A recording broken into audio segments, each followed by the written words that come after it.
ئێمە دەستخۆشی لە حکوومەت هەرێمی کوردستان دەکەین تەمەنامان دەکردوێنێ ئەو لایەنە سیاسیانەی ئەوانەی کە خۆیان بۆ ئۆپۆزیسیۆن دەزانن ئەوانش لە کۆبوونەوەکەی دوێنێ بەشدار بووبان یەکدەنگ و یەکدەستبان لەگە سەرۆکی حکوومەت هەرێمی کوردستان کشانەوەی کورد بە یەک دەست بە یەک ڕنگ لە عێراقا پێم وایە دەرگایشی نوێ دەکاتەوەنی بۆ دانووسانەکان کە ڕەنگە گۆڕانکاری دیکە بێنێتە ئاراوە لەسەر ئاستی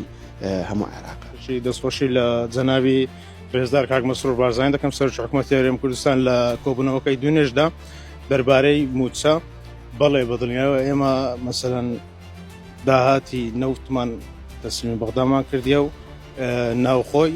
تەسلیمان کردێ بەڵام ئەوان بەشە بودجەکەشمان نادەنە نەک موچەکەشمان. جەنابی کاک مەسرور خۆی یعنی هەمیشە لە هەوڵا بۆ دابینکردنی موچە و قوتی فەرمانبەرانی هەرێمی کوردستان کە ئەو کۆبوونەوەیە زۆ گرنگە و پەیامێکە بۆ بەغدا پەیامێکە بۆ حکوومەتی عراقی کە ئێمەش ئەگەر یەکگرتوو بین ئێمە بەهێزەبی. کاک مەسرور بارزانی ئەو دەست پێشخەریەی کردیە طبعاً لە خەمخۆری خۆیتی بۆ هەموو خەڵکی کوردستان